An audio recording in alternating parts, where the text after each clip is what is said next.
like this. So they're called stupid people because they vote for him and don't like his policies. Or are they hypocrites? I don't Stupid know. hypocrites. I don't live in Choose Park one of them. Slope. But on the wealth tax front, this is a very interesting setup because Newsom is against it. During Trump's first 4 years, he had virtually nothing to say about the crisis, nothing to say about it in the next 4 years. But I'm glad that there is some discussion. The truth of the matter is, in my view, that the current healthcare system is broken. It is what happens when late night's most sarcastic ringmaster decides to poke the senator who practically runs on pure indignation and self-righteousness. Absolute chaos. Greg Gutfeld did not just disagree with Bernie Sanders, he turned the volume up, flipped the script, and asked the question nobody on cable news wants to touch, and somehow it became more awkward than anyone expected. So what exactly did he say, and why are people still arguing about it? Learn, America. First, politics is like real estate. Location, location, location. As forceful as Bernie's vision was, it was in the wrong place. America. Being a socialist in the most successful economy in history is like trying to sell Ben and Jerry's in Siberia. America. But I want to ask my Republican friends a simple question. Are you happy with the fact that here in the United States, we are the only major country not to guarantee health care to every man, woman, and child? We are unique. Before we move on, smash that like button and subscribe because you do not want to miss this one. It is always fascinating when a career politician who has spent decades warning America about greedy billionaires suddenly finds himself dissected by a late-night host whose entire brand is built on poking holes in moral grandstanding. He looks like he never showers and wants to work fewer hours. Bernie Sanders goes nuts and looks like a putz. Our video of the day comes from a mysterious old man in Washington, D.C., waving his hands and making noises. Roll it. Senator Sanders, can I talk to you about the 32-hour work week? It seems like Fox Business. It seems like Democrats want businesses to be taxed more, pay their workers. Really? Is that what you think? pay their workers. Excuse me.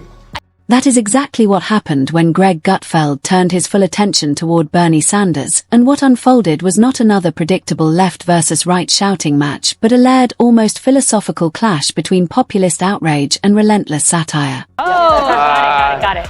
I'm always troubled by why the woke don't call their policies what they are. That is not a tax. It's just a confiscation because no gains are being realized.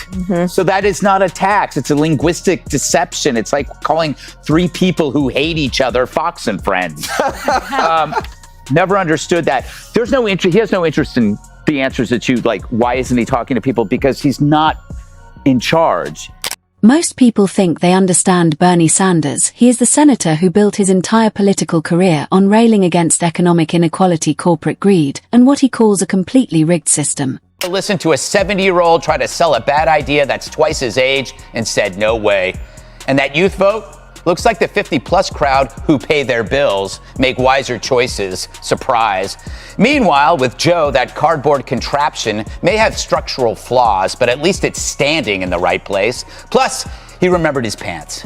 As one wise man once said, perhaps yesterday on this very show, Dana, the Dems voting for Biden are purchasing a teardown. His message has barely changed in decades, which is precisely why his supporters see him as authentic and consistent. They see a man who never wavered, never bent, and never softened his tone even when it cost him politically. In their eyes, he is the last true populist standing. But Greg Gutfeld approached that narrative from a completely different angle. Instead of attacking Bernie Sanders on standard partisan grounds, he questioned the mythology surrounding him entirely. He did not treat Bernie Sanders as a radical threat or a villainous mastermind. He treated him as a brand, and that shift in framing changed everything. Greg Gutfeld's central argument was not simply that Bernie Sanders' policies are flawed, but that his political persona has evolved into something closer to performance art. He suggested that Bernie Sanders thrives on indignation the same way entertainers thrive on applause. The outrage becomes the product, the repetition becomes the comfort, and the crowd knows exactly when to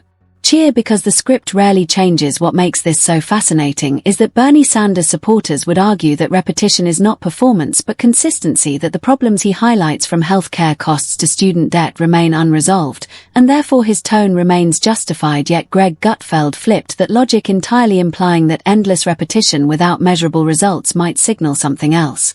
Wow. Bernie hasn't been that fired up since he sent a bowl of soup back at the deli.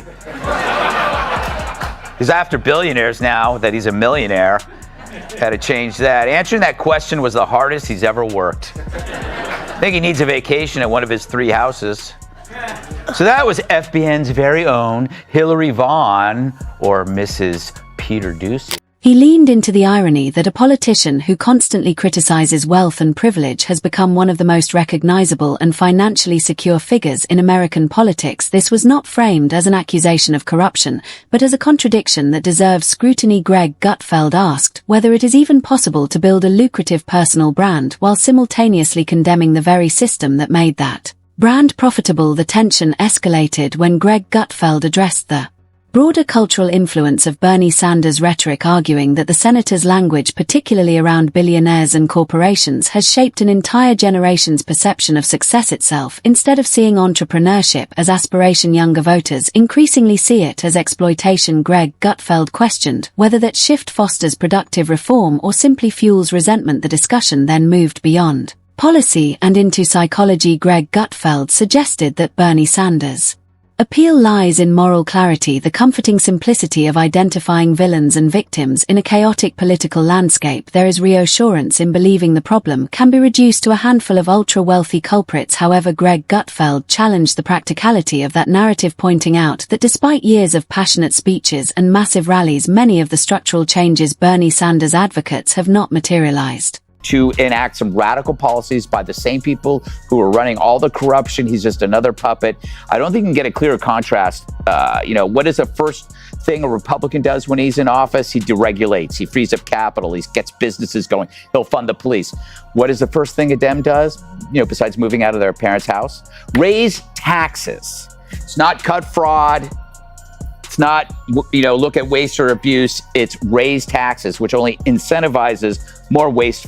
He framed this not as a failure of sincerity, but as a test of effectiveness. If the message has remained constant and the results have not, what does that say about the strategy? This is where the commentary became particularly sharp. Greg Gutfeld implied that perpetual campaigning can sometimes replace actual governing, arguing that Bernie Sanders often sounds like he is still running for office even while holding one. The rally tone never subsides and the urgency never diminishes. That style energizes supporters, but it also keeps the debate in a permanent state of agitation. Greg Gutfeld's critique was not that Bernie Sanders lacks conviction, but that conviction alone does not equal solutions. He questioned whether slogans about taxing the rich sufficiently address the nuances of global markets, technological shifts, and regulatory complexities. The economy, he argued, does not operate on applause lines. Are you content with the fact that the insurance companies and the drug companies are making huge profits, paying their CEOs exorbitant salaries?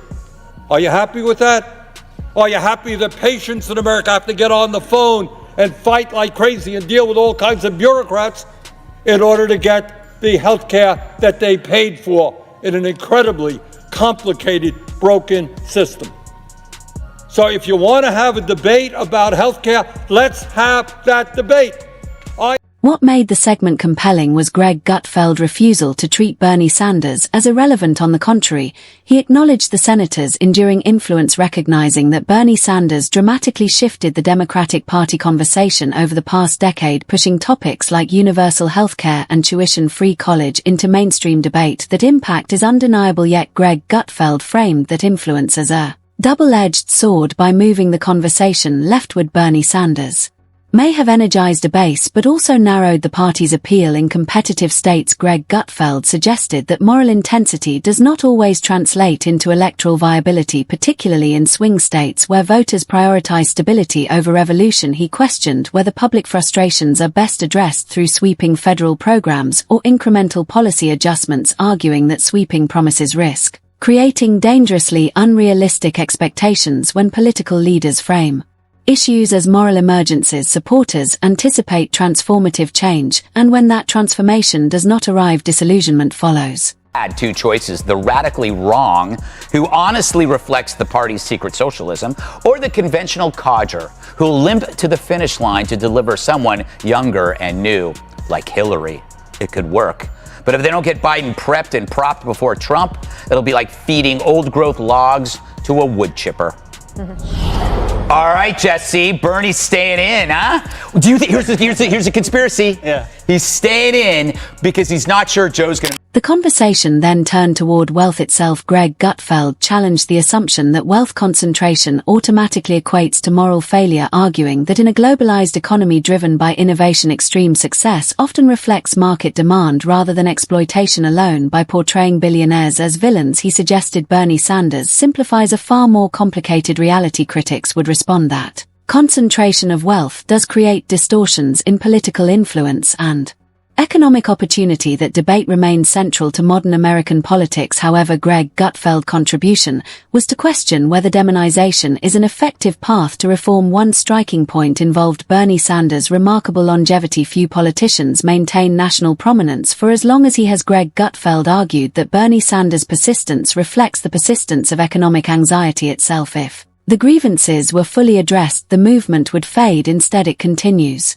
suggesting deeper structural challenges. However, Greg Gutfeld implied that repeating the same diagnosis year after year without adapting the prescription may limit progress.